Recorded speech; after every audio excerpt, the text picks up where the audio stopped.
Dans le Nord, une élève va frapper sa professeure après avoir refusé d'enlever son voile. Une professeure de maths a été violemment agressée par un de ses élèves de seconde en plein cours. Entre l'élève à gauche et la professeure à droite, le ton monte très vite. Ça s'est passé au lycée Montaigne, à Paris. Prestigieux établissement. La prof avait juste fait une remarque à l'élève. Depuis plusieurs années, on sent bien une forme, si vous voulez, de menace par rapport à l'essence même de notre métier. Et il lui a cédé 3 coups de poing au visage et 2 dans le dos. Menacer un professeur, c'est menacer la République. Les vraies voix Sud Radio. Et donc avec des chiffres, puisque l'association autonome de solidarité laïque alerte sur une forte hausse des problèmes rencontrés par les personnels éducatifs. En 5 ans, les demandes d'aide ont augmenté de 23% avec une forte progression de 14%, rien que sur l'année dernière, Philippe. Et donc, malgré tout ce qu'on pouvait dire sur le pas de vague, on voit que ça continue en fait. Alors il y a des phrases ridicules. Menacer un professeur, c'est porter atteinte à la République. Paradoxalement, cette espèce de pompe des mots est une manière de ne pas répondre aux défis que pose la violence au quotidien. En ce qui me concerne, à la question de Sud Radio, bien sûr, immédiatement sanctionner l'enfant, le mineur qui a commis la violence. Et ensuite, pour les parents, je serais plus nuancé dans la mesure où, d'abord, je ne crois pas qu'il y ait de lien mécanique et obligatoire entre l'éducation et le comportement d'un enfant, même si, bien sûr, la vigilance des parents est utile. Et je ferai juste un amendement à mon propos lorsque, par exemple, on rencontre un mineur qui commet en permanence des transgressions et des violences. Là, je crois qu'on pourrait s'interroger sur la responsabilité pénale des parents. Mais quand c'est fortuit, c'est difficile. Si vous étiez père de famille, enfin vous êtes père de famille, Philippe Bilger, et que votre enfant venait se plaindre d'avoir été tapé par un prof, et que le prof vous dit, vous réponde que ça n'est pas vrai. Qu'est-ce que vous... Enfin, en tout cas, quelle serait votre attitude? Votre question est très pertinente, ma chère Cécile, parce que moi, j'appartiens à une génération, et je m'en flatte, où les professeurs avaient toujours raison, et où, en réalité, la plupart du temps, ils n'étaient pas discutés dans leur pédagogie. Et aujourd'hui, et ensuite, entendons-nous, j'aurais la certitude absolue que mon enfant n'a pas commis la faute qui lui est reprochée. J'irais dire très courtoisement au professeur, expliquez-moi ce qui s'est passé, mais évidemment je lui porterai pas des coups comme malheureusement ça arrive trop souvent. Michael Sadoun. Je pense qu'il faut d'abord évidemment dans l'immédiat sanctionner l'élève.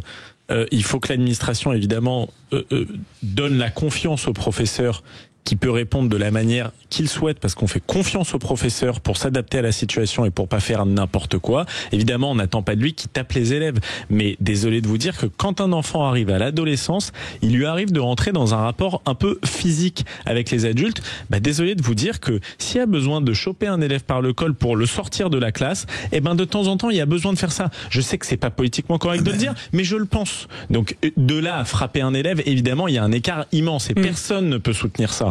Mais d'abord c'est ça, et ensuite si le parent vient se plaindre, on lui explique qu'on a fait les choses de manière proportionnée à la violence de son enfant et à son insubordination, et puis s'il n'est pas content, il a qu'à retirer son enfant de l'école. Donc c'est là aussi qu'on engage la responsabilité des parents. Mais le centre de tout ça, c'est qu'il faut redonner de l'autorité au professeur. C'est lui qui a le savoir, c'est lui qui bosse pour ça, c'est lui le professionnel. Donc le rectorat doit faire confiance, l'administration doit faire confiance, et c'est lui qui gère. Moi je crois qu'il y a un adversaire total, c'est le pas de vague.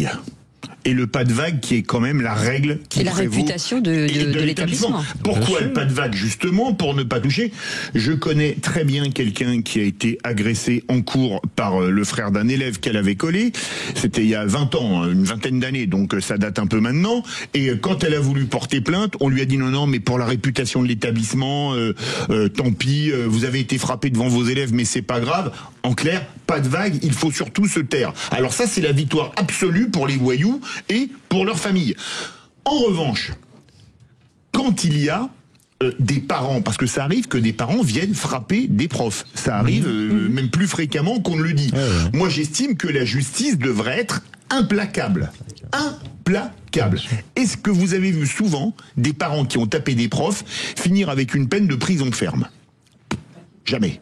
Alors, Philippe Bilger me dira peut-être que c'est trop sévère, mais moi j'estime que quand on dit, et je le dis, qu'il faut protéger tous les corps qui représentent l'État, c'est-à-dire les policiers, c'est-à-dire les pompiers, c'est-à-dire les médecins, c'est-à-dire bien évidemment les professeurs, c'est-à-dire bien évidemment le fonctionnaire qui est aux impôts ou à la CPAM, qui n'a pas à se faire insulter ou taper dessus. J'estime qu'il faut une réponse pénale immédiate, forte et surtout appliquée immédiatement. Mais malheureusement, comme on a une justice en déshérence, alors il y a les problèmes de budget, le manque de places de prison et toutes les litanies qu'on nous fait depuis des années, il n'y a pas de sanctions. Donc faut pas s'étonner qu'après, que sur la dernière année, le nombre de cas signalés était de 14%, mais quand on prend tous ceux qui ne sont pas signalés, à mon avis, c'est beaucoup plus que ça. Seuls 8% des dossiers aboutissent à un dépôt de plainte. Derrière le pas de vague, il faut pas oublier autre chose. C'est que je pense que beaucoup des événements qui se déroulent et des violences qui sont perpétrées viennent du fait que les titulaires du pouvoir n'ont plus le courage de l'autorité. Aussi. C'est fondamental. C'est tout à fait vrai. Oui, alors désolé de le mettre en lien avec la légère gauchisation de l'éducation nationale, mais en effet, il y a eu pendant un moment une doctrine appliquée par les profs eux-mêmes et qui a consisté à dire qu'ils n'étaient pas légitimes à appliquer l'autorité, donc il va falloir quand même en revenir. Allez, tout de suite, merci beaucoup messieurs. L'idée